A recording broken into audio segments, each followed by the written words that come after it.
Welcome to Boom, where we have biomechanics on our minds. Boom. Boom. Boom. Boom. Boom. Boom, boom, boom, boom. Boom. Well, welcome back to Biomechanics on Our Minds. Today, we have a special episode with Dr. Scott Selbie, the Chief Executive Officer of Thea Markerless, Director of Research at C-Motion, an adjunct professor at mechanical engineering at Queen's University, and in the Department of Kinesiology at the University of Massachusetts. Thank you so much for being with us today. Thank you for letting me be on. It's an honor. The pleasure is ours. Well, we'd like to start with our first question, which we love to start at the very beginning. And could you share with us when you first knew you wanted to be a biomechanist? Yeah, it was pretty clear cut. It was like a gotcha moment. Yeah, I was visiting a friend of mine at Simon Fraser University, and I was early for the meeting. And I was walking down the hallway, and I saw a lecture on sports biomechanics by Dr. Arthur Chapman. And so I just wandered in. Never heard of it. That's Thought amazing. it was fantastic. Yeah. What about that lecture made you know that this was for you? Oh, I don't know if I knew it was for me. I knew it was something You that was just knew it was interested in cool. me. I was I'd say a non-competitive athlete. I was average. And I walked in and this was really early days when people thought that you could simulate behavior and predict better performance. And I went, oh man, I need that. And it had nothing to do with not being strong enough, fast enough, or tough enough. But I thought maybe some mathematics and I'll be okay. Yeah. But I ended up just volunteering in the lab. I walked in the next day and said, I'm not working right now. Do you mind if I hang around? And Arthur looked at me and he said, well, here's a book. It was a book by Herbert Hatzey. I think it was written around 1977. He says, can you understand any of this? I took it home and I came back and I said, I think so. He said, good. Then you can come back whenever you want to, as long as you want to. And then before I knew it, I was in grad school. That's amazing. And did you continue working with him through grad school? Oh, yeah. No, I did my PhD with him. That's fantastic. But yeah, it was a bit just chance. Like everything else as you're going to hear in this talk, this balance between what's me and what's company is a bit strange. But every time it comes to something about me, it'll be just by chance something happens. But you listen to the chance, which I think is the you to part. Those opportunities. Yeah, definitely. Yeah. Well, walk us through a little bit about your transition to industry. So now you have both roles in academia and industry, but we're really curious why you decided on a path in industry. Well, it wasn't the first time I tried. I started a company, or I guess co-founded a company when I was a grad student. It never amounted to much. I'm not sure anybody's heard of it. Well, we actually got as far as a product. Wow, that's pretty good. But it was a small market. There was a couple of grad students working in what they called kinanthropometry in those days, which is probably just anthropometry now. And it was a whole bunch of measures of fitness and skin fold and body fat. And so I wrote software. And then I got a really cool postdoc in Switzerland and I left. But the software actually sold for about 20 years, I was told. I didn't find that out until 15 years later that they were still selling it. Wow.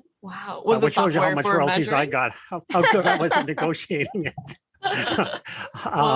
The second time was I guess I went as a scientist to the National Institutes of Health. I had the opportunity to work there. And as many people know because of the podcast, I actually went there to study voice disorders and modeling the human larynx. But I spent 4 years there. And it was at a time when government employees were not allowed to write a grant. Now I think you're not allowed to be awarded a grant, but you can write it to show that you could score.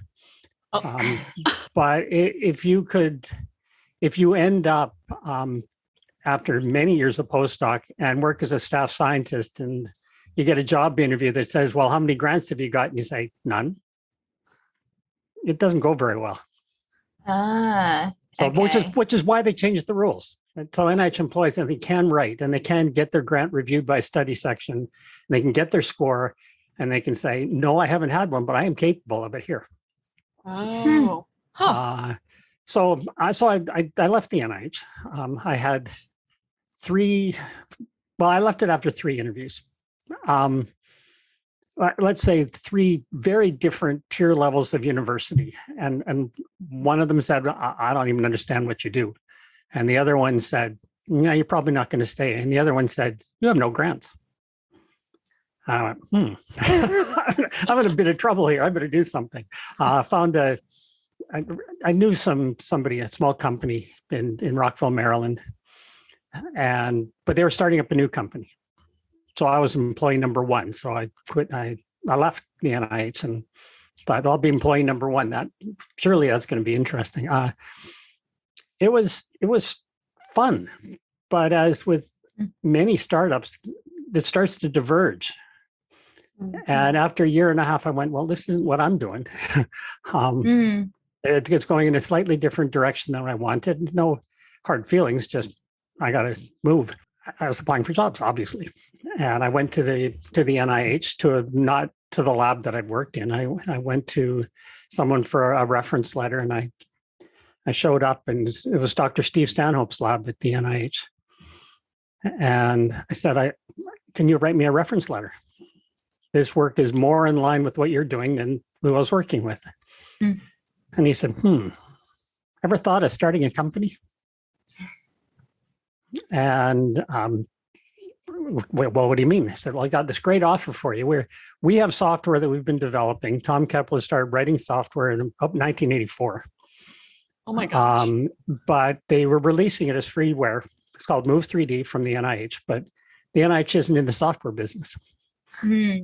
And it was at a time when technology transfer was encouraged at the NIH, and encouraged so much that it was possible to apply for a grant, an SBIR grant from the extramural program, to fund the technology transfer from the intramural program.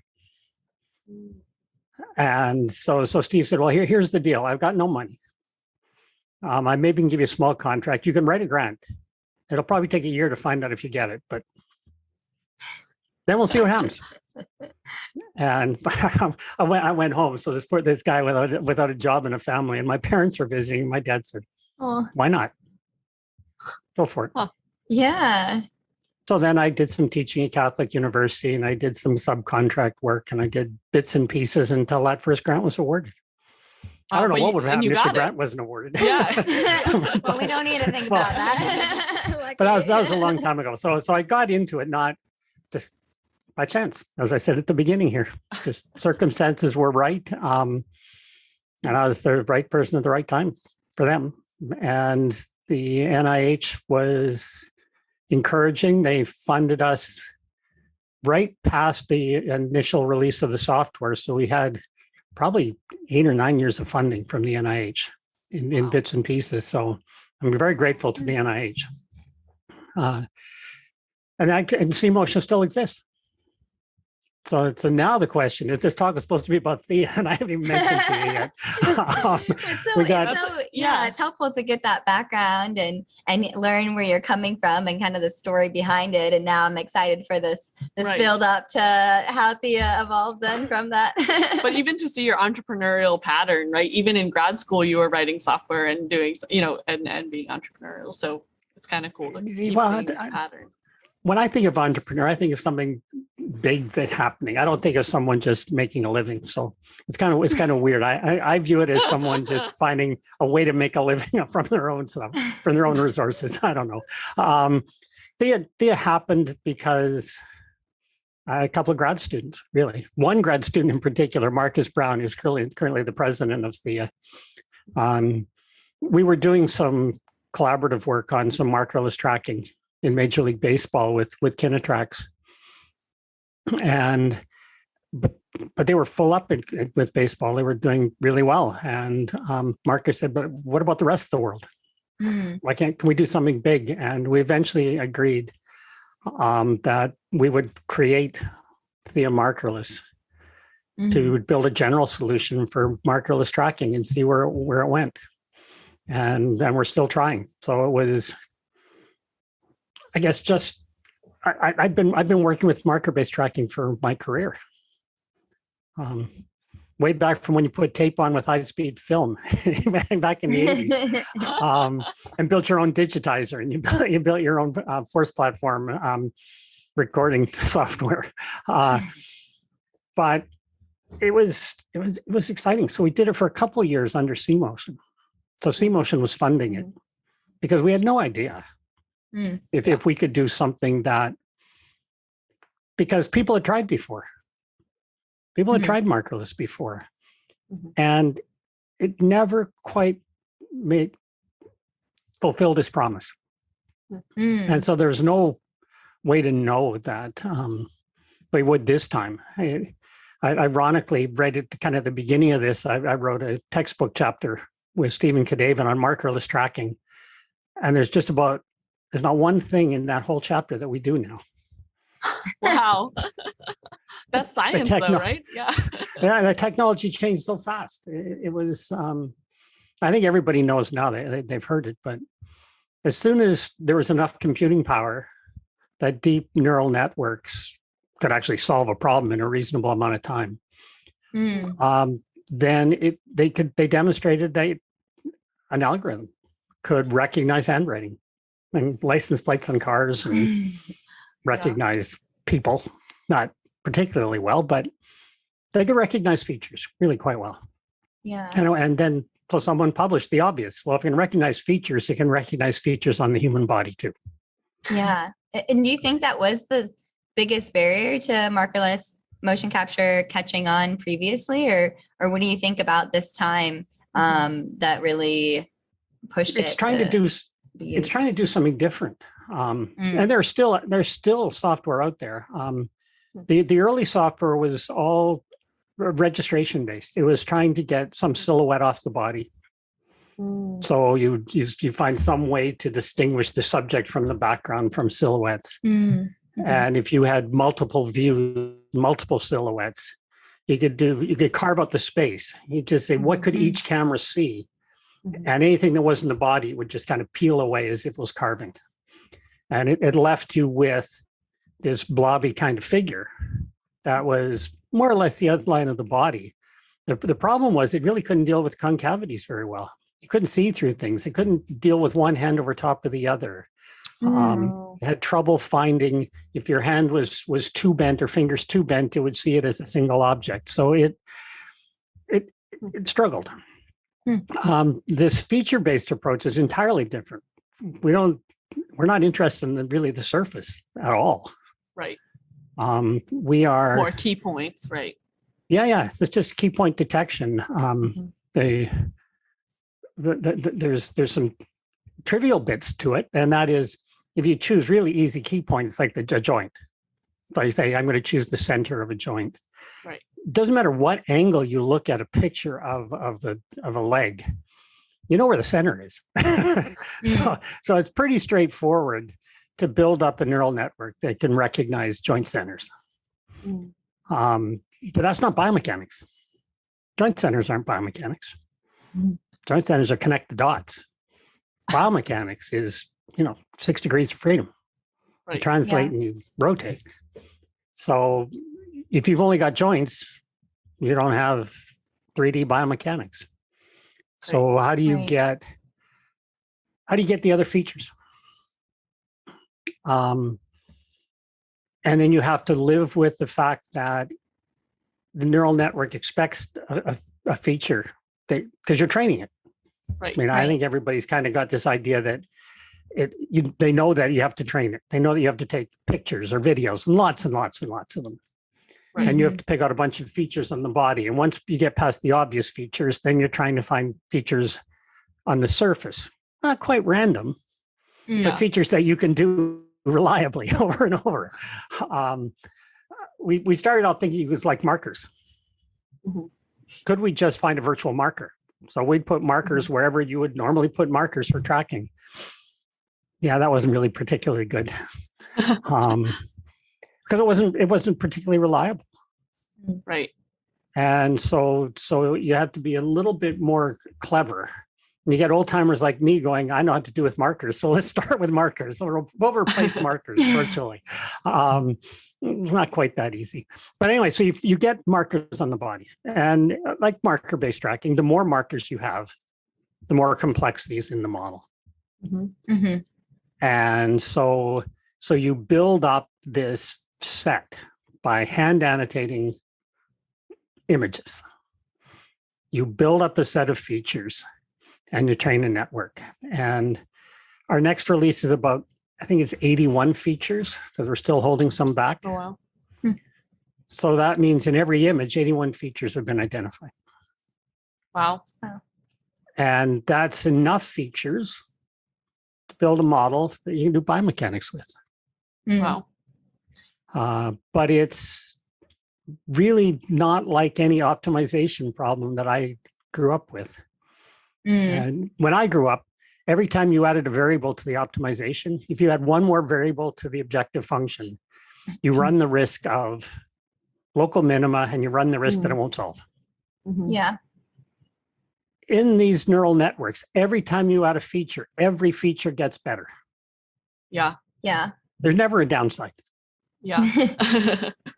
Every time you add a feature, it gets better. Every time you add a new image of a person in a new person in a new pose, Mm-hmm. every feature gets better. Right. It learns more. Yeah. And that's just such a foreign concept to me. How can you make the problem more complex, but then have it easier to solve? Yeah. In principle. Yeah. I'll get to some of the I'll get to some of the buts a little later. Yeah. But I should move on. You're gonna start cutting all of this. No. I think it's super really interesting. And like it's important to go sort of, and I think a lot of our audience loves to think about things at this level. Mhm. But I think just to like bring it back and kind of pull all together all the things that we've talked about, maybe it'd be cool to talk about, what the bread and butter of Theia markerless motion capture is. It's like software to do markerless motion capture, but under that hood is this neural network that you're talking about and this training data that you have curated. So what is Theia? Yeah. The secret? There's not really a exactly. secret. What is it holding it all What is it together? that makes it special? Exactly. What is it that makes it special? Just the sheer volume of data. Just the sheer volume. And you've collected that as a company on We your own. have, well, and a lot of it's, some of it's available publicly, only it's the images that wow. are interest us. Well, because some of the data sets are available. And we just don't use any of the features that they provide. We redid them all. But we have more than 500,000 different people that have been annotated. Wow. It's not a little bit. Yeah. It's not a little bit. 500,000 people. Wow. And are there people in all different settings and places, and then you're getting these videos, and then as a company annotating them, using that data then to train it? Yeah, and mostly it's pictures. So there's two parts to it. I mean, the pictures is where it started because that's how everybody else did it. Using 3D data. Well, first you had to get. So you had 3D data. So you had to use all these 2D pictures so you could get some 3D pose. Yeah. And now you can use 3D pose as an additional training part of it. And it's sort of obvious, but not really. The heart quality assurance. So you ask a later question. I'm going to bring it in now because now's the right time.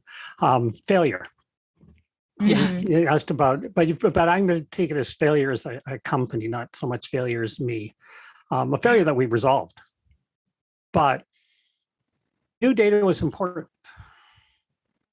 We just weren't careful enough about the quality assurance because we really wanted to know if we could get to the 3D pose. So we were so intent on getting to the 3D pose that we rushed. So the first 130,000 images were just, let's get this done. We got to have it done, or we're not going to find 3D pose. Yeah. But quality assurance is really hard. Yeah.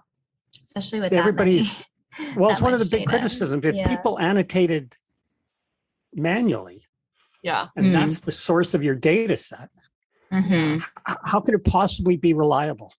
Right. Your network is only as And- good as the data you're training on, right? Right. Yeah. So the quality assurance process had to get a lot more complicated. Interesting. And so all that original data, that rush to see where we were going, is we had to throw away. Wow. Wow. I mean, throw away, redo. Redo. Yeah. Like the same as But all throw that away. work, you know, there was, Nobody but there throws was away work. data. Yeah. But you can still use it to say, well, where could we have gone wrong? What is it that went wrong? Why would we throw it away? What were we missing here? What part of the quality assurance wasn't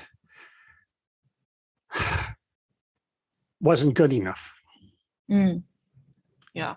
And so the process now takes a little bit longer to annotate, but we don't throw away data so much anymore. And we have as many as 11 people annotating at any one time. Wow. So it's a huge commitment. And when I say 11 people, it's 11 people, 40 hours a week. Wow. That's a huge commitment to data. Yeah. And we're now 4 years into this data collection. So it's not going to, I mean, someone else can do it too, but it's going to take time. Because a few things that have jumped out, synthetic data is not all that useful for real scenes. So you got to do the grunt work. So you're saying data you need real images, and when you're saying synthetic data, you're saying, potentially creating animations or some fake images or videos to use. Yeah, or just manipulating images even. Right. Like Manipulating, they take a person and put them upside down in a different it's not environment. helping. Like, somehow the algorithms know that that's not real. But it takes time, and that's one of the magic. The other part of magic is quality assurance is critical. The other one is knowing what data to ignore, what features to ignore. That it doesn't sound obvious, but that everything we want is to be accurate. So we do it with, lots of cameras. Typically 8 cameras are used to record the scene. The neural network is an inference machine. And so for any pose, it's going to infer every feature you've trained it to do. So it will guess at a feature that it can't see. So you will come out of your neural network from one pose and say, here are all the features. And some of them are unreliable. And if they're really unreliable, fine. You can ignore it, because when you infer something in statistics, there's a number. You got a number saying, how much do I believe this location? If even the algorithm doesn't believe it, you don't want it. But what if the algorithm's lukewarm on it? And you have 8 cameras and 3 or 4 of them have really good views of the scene, and the other 4 don't. Well, if you tried to figure out which cameras had the best view of it, you'd be an old-time biomechanist like me, and you'd have really, really slow algorithms that go around saying, where could the person be and what can I see? That won't take forever. So you have to find clever ways. And the problem is, as the network gets better, even the bad solutions are getting pretty good. So with every improvement in the algorithm, it gets harder to know which data to ignore. Mm. And so it's really a challenging problem to say, for an algorithm to say, I really, really like that, and I really, really don't like that. And these ones here, I'm lukewarm about, but I'm pretty sure I want to ignore them. And so when you get past the simple part of the neural network, which is find a feature, to do I believe that feature? Right.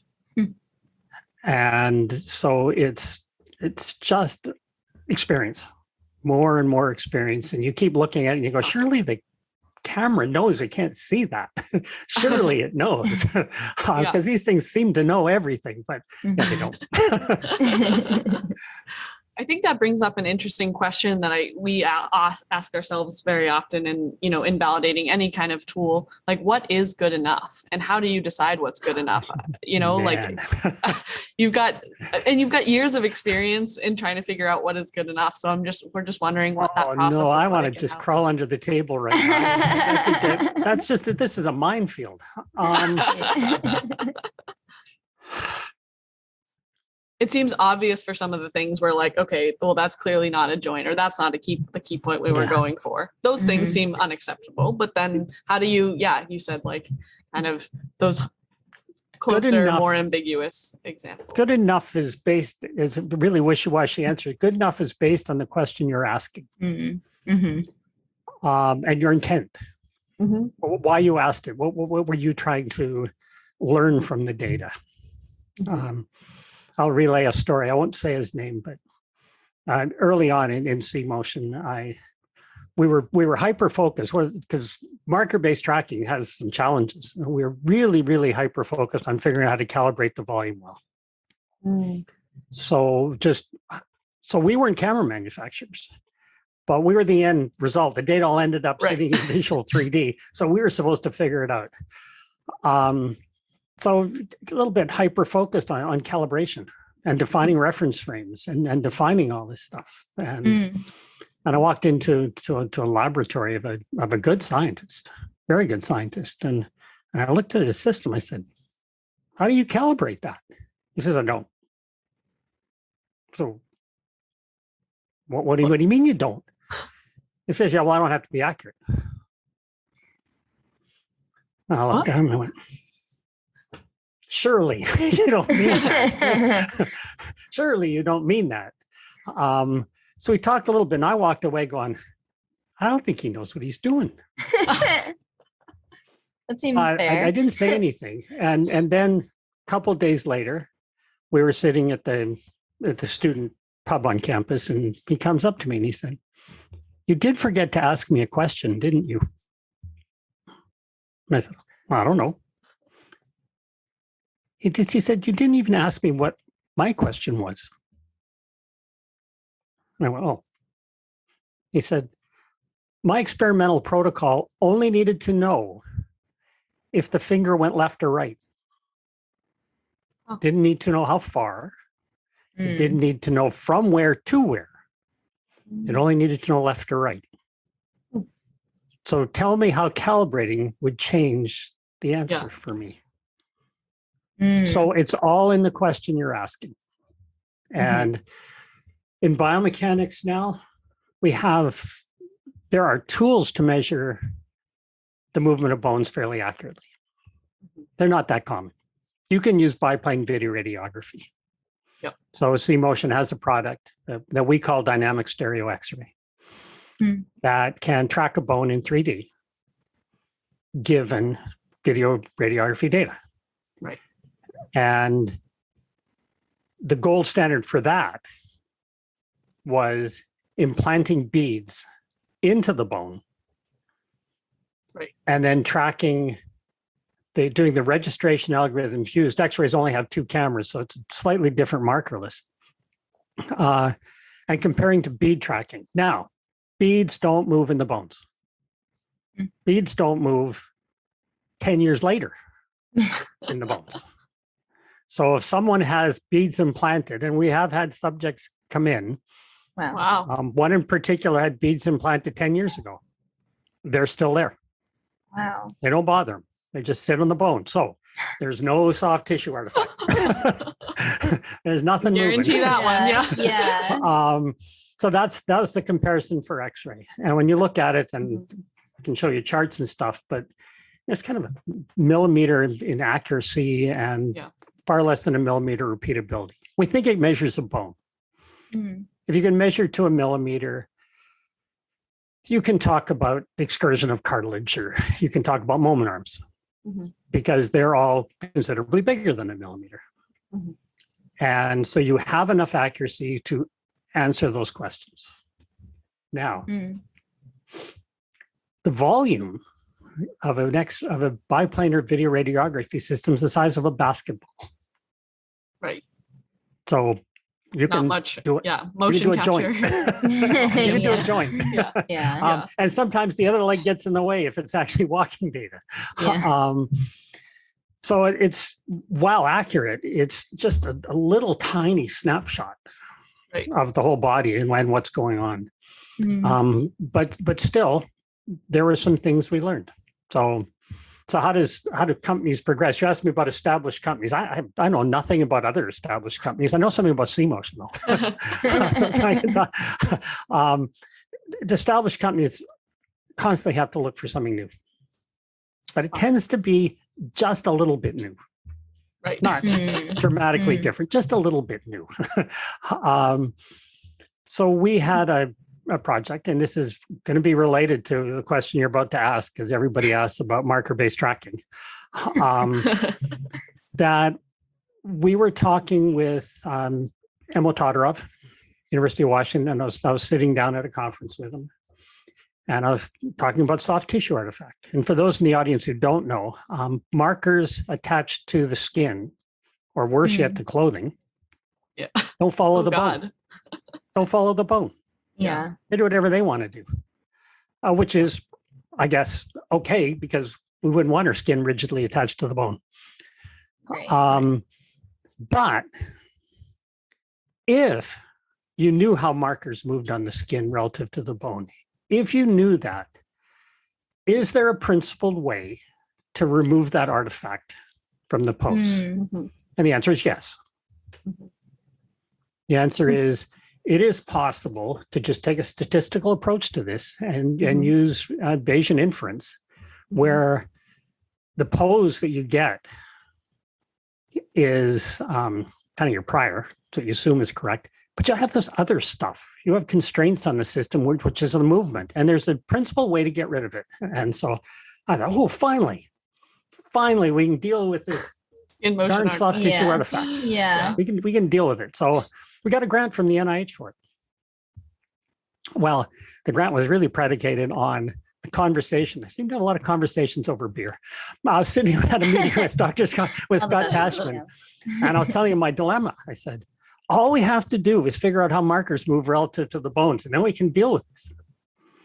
And he said, well, I have this biplane video radiography system, and I usually put markers on my subjects. So you can measure how the marker's moving on the relative to the bone. Yeah. And, fantastic. So several years later, well, at least 1 or 2 years later, we discovered that it took a long time to get X-ray data processed. So much time, in fact, that we would never get to enough data to do the statistics for how markers move. So what we needed was new software. That's where our DSX software comes from. Went to the government and said, yeah, this was a great idea of ours, but we just can't get enough data. So we're going to have to write the software to get it. And they went, okay. So then we got more money. And I mean, it sounds flippant, but we used every last penny of that trying to solve this problem. We did get to a product. DSX is a fantastic product, but it doesn't have a market because there just aren't that many biplanar video radiography systems in the world. So you asked earlier about a kind of a corporate failure. In some sense, DSX is a failure, which is such a shame. The technology can measure bone like no other technology can. in dynamic situations. It can measure stuff. It works. The software works. The software was developed, it's been tested, it's been validated, it all works. And now you as a company have a product you can't make money on. Yeah.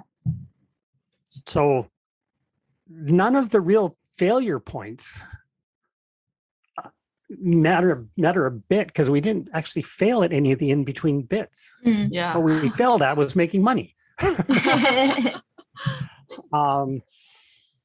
But so sometimes failure doesn't look like failure, because that wasn't a failure of anything you did, other than the assumption that orthopedic surgeons really should look inside a knee and see what's going on before they do surgery.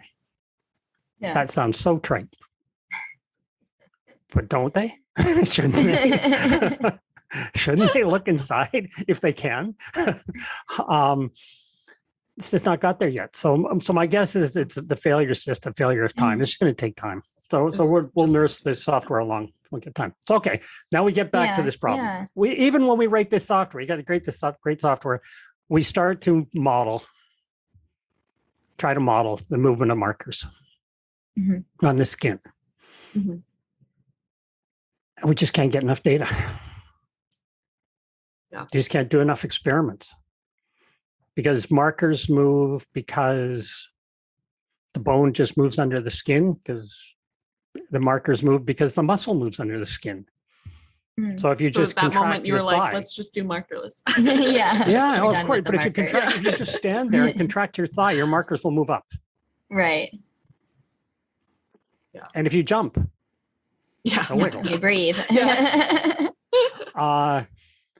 And so for every circumstance and every body type and every movement, you'd have to have enough data.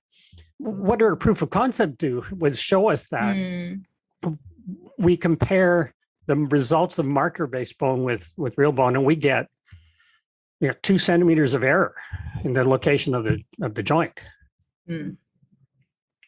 or more. And that's a lot. 2 centimeters is a lot, but you got to keep 2 centimeters in your mind, because not only is it 2 centimeters of error movement within the joint, you still had to place it too. So you've got an error in placing that marker if it's a marker that you cared about for your coordinate system. So why go through that? Well, we spent a lot of time on soft tissue artifact. We spent a lot of time saying if we modeled one marker, we could reduce from 2 centimeters to like 3 or 4 millimeters. Can try. We don't have that much data. One marker. So we know it'll work. And with a big sigh, we stopped working on it, because you can't get enough data. It all comes down to the data. But you're about to ask me how we're going to validate markerless. Yeah, I think that is everybody the does. question, Well, I think it's more of the question of, our gold standard has always been motion capture, and it's hard, because how do you even validate motion capture? You're talking about using x-rays and things like that, and then we're using markerless and comparing then to motion capture, which might not necessarily be accurate or as accurate as we think it is. So I guess the question is, maybe not just validation, but in terms of being the new, or in the future potentially the new gold standard for motion capture, like what would that take? So which of, if you consider accuracy as in how close you are to some real solution, and reliability, which is the consistency with which you measure something. Right. So if you continually measure the same thing, you could be reliable but wrong. Right. With markerless, we're really relying on reliability. So we can do a test against marker-based, and I was involved with one, with some studies here at Queen's University. and we made a mistake. Let's go back to a new mistake. We thought you could do an experiment and put markers on and track markerless too with the markers on and just compare them. And the experiment, though, is set up biased towards marker-based. It's whatever experimental setup you had that your marker-based system works with, and the lighting you have and the volume that you have is the one you got to use. And we thought that's fine. And then you do this test, and you have two systems that have their own internal reference frames, even intending to be the same anatomical planes. How could they possibly be the same? So do you force both data sets to have the same reference frame? Well, I went back and forth over that for months and thought, well, which one would I pick? In the end, I couldn't decide which one to pick. And I went, maybe we'll just let the systems decide. And if the errors are small, we won't worry about it. So that's what we did. We didn't force them to have the same reference frame. Now, it takes a long time to do a marker-based experiment. Yeah. But we know that it's not particularly reliable across sessions. So it really was not useful to do only one study. Right. We should have done 3 different sessions across different weeks, possibly different people putting markers on, to get the actual variability in the marker-based data and say, does markerless fall within all of that? Right. Well, and I think that's when strength of like markerless, even if it is wrong, it's hopefully going to be wrong in the same way. Well, and that's what we're counting on, because people. And that's measurable. That is absolutely measurable. Exactly, you can bring them back 3 times and look at it. And that study was done. But it's also possible because of the amount of data collection. So we still work with the people at Queen's, and they just wanted to, they needed some data for some statistics, part of a grant that we're an industrial partner on. So they went out last week. It was a little bit cold, so they didn't want to have too many data collections. Those are long ones. Yeah. So they had 3 2-hour sessions, took the cameras out, set them up, recorded. And that 3 sessions, so 6 hours of data collection, 105 subjects without trying. Just the students walking down the street, some of them carrying their backpacks. As they tell me, one woman wanted to eat her hot dog while she walked through. She didn't have a lot of time. They got 105 subjects, some in long coats, some in short coats. And not only that, they collected all last week, it's analyzed. Wow. So you can ask different questions. We can ask That's questions amazing. about reliability with markerless. Yeah. And look how Because quickly you collect can so do an much of it. experiment. Yeah, exactly. Yeah. Wow.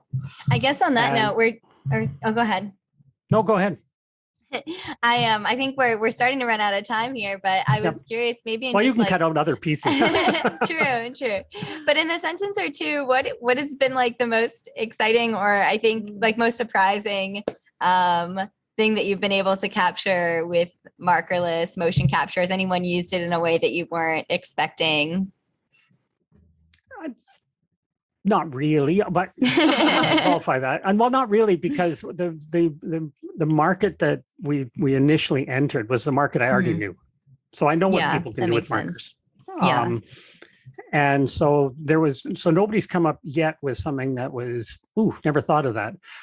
However, there are some things that are very cool. So there's a woman on a trampoline. We put out on social media. You can't see in the podcast, but you can go look at at our page, either Twitter or LinkedIn. We were able to capture someone on a trampoline. Wow. And awesome. You can't do that with markers because they land on them. The markers fly everywhere. Oh. So you can't really do a marker-based approach and do this. So it's just something that can't be done. But what's exciting is you can collect data, and while hopefully minimizing this, I think it's called the Hawthorne effect, that you're affected by the fact that they're collecting data on you. You could collect patients in the hallway going to the doctor. Yeah. When they don't know that they're being tracked. They'll know they'll be tracked in the hospital that day. They just don't know what's going to be when they're walking to When the they're lab, in the hallway. when they're in the lab. Right. You can track the other team in sports.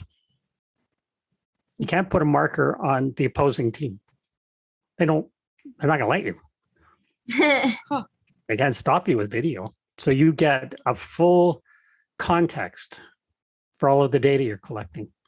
So the surprising bit to me is how hard it is to get video images that are really good. That's been the most surprising. Not the movements. It's really, really hard to get good video images of a big volume. I didn't when we started this, I didn't think video was going to be the real problem. Video is the hardest part. Wow. And for learning. Wow. But surprising, what are people going to do with it? I don't know. Because sports wants it. They don't know what to do with it either. Yeah. They're all trying to determine. Because if you're in professional sports, what you really want to do is win a game. Right. That is your optimum. Not anything else we can do with the biomechanics. You want to win a game. So how does this win you games is unknown right now. There are hints, of course, but most people won't tell you what they are. I think it's just, I think it's hard to ask a scientific question, certainly a clinical question, that probably doesn't require thousands of subjects. Yeah. Or several data collections. And I'm going to botch this statistics completely. I shouldn't even do this live. If you're trying to study injury, one of the big problems statistically, and don't quote me on it, if you have a really, really big population of people that didn't get hurt and a teeny tiny population of people who did, the statistics in comparing them aren't actually that good. Right. So if you come out and do a big cross-sectional study and say, we did tests X, Y, and Z, now that we've done them, we can predict injury in 70% of the people who got injured. And there's nothing wrong with the statistics, but they're group statistics. Right. So an individual, one person walks into your room, your 17-year-old daughter, you guys don't have one, but walks in the room and is she susceptible to injury? And if you do one snapshot, one set of tests, that's 60 to 70%. You don't know anything. Right. You don't know anything until you've measured her in different contexts many times over. So what Markerless allows you to do is test the whole soccer team every week. Non-invasively. Non-invasively on the practice field. Exactly. So just during one of their drills, you capture their drills. And it means you can build up enough of a data set that you might actually be able to predict. That's exciting. Yeah, that is really exciting. Yeah, we've really enjoyed learning about the opportunities in markerless motion capture from you. And it's really exciting, I think, to see some of these visions become a reality with Theia and from the amazing data set that you're collecting and being able to annotate that and to the models that you're creating and these new applications. And I think being able to use biomechanics to inform, the health of people and injury risk of people is really exciting for the field. So we're really grateful for you for sharing all of that with us and for being on the show. And we're looking forward to seeing what's next from Theia. Yep. Thank you. I get one comment. You can delete this if you want. Just to let people know, resistance to change is different with age. So Theia is told I think, 80 systems to research labs this year. Wow. The mean age of our customers is 38. Wow. Wow. So Markerless is going to encourage people to ask different kinds of questions, and the kinds of people most likely to change their research questions are the people just developing the research question for the first time. Right. Yeah. I was actually going to note that, and how over your career, like, you've seen such a growth and change, and it's really cool. I think for us as young investigators, like, thinking about, like, I think sometimes we take for granted, or I take for granted, the place where I'm at in history, but now, like, seeing this vision and the technology that can actually allow that vision to become a reality that you've outlined is actually incredible, and kind of wakes me up again, and it inspires me to, like, rethink my own research questions. So I totally see what you're saying in that way. It's really neat. And the very last thing about Thea, and everybody knows it, the core people at Thea are all younger than two of my kids. So some days it's exhausting. That's funny. Yeah. And if people wanted to learn more about Thea, what's the best way to do that? Oh, just send an email to info. There will be someone willing to give an online demo to anyone who wants an online demo. And if we ever get to do real demos, then we will. But right now, anybody who wants an online demo can have one. Yeah, Hannah and I had an online demo with our lab, and that was really exciting and cool. So we'll encourage others, if they're interested, to definitely reach out to get a demo of what Theo can do. It's really exciting, and it was surprising to me. I think I've used a lot of different algorithms for doing markerless motion capture, and have been limited, I think, in the types of movements that it can actually predict on. And with you, I was pleasantly surprised at how good it works, and it's really exciting. Thank you. And it's getting better. And it keeps getting better. I know. Every day, those 11 annotators are going. That's right. It's getting better. Well, thanks so much, Thanks, Scott. This was great. Oh, you're welcome. Thanks very much.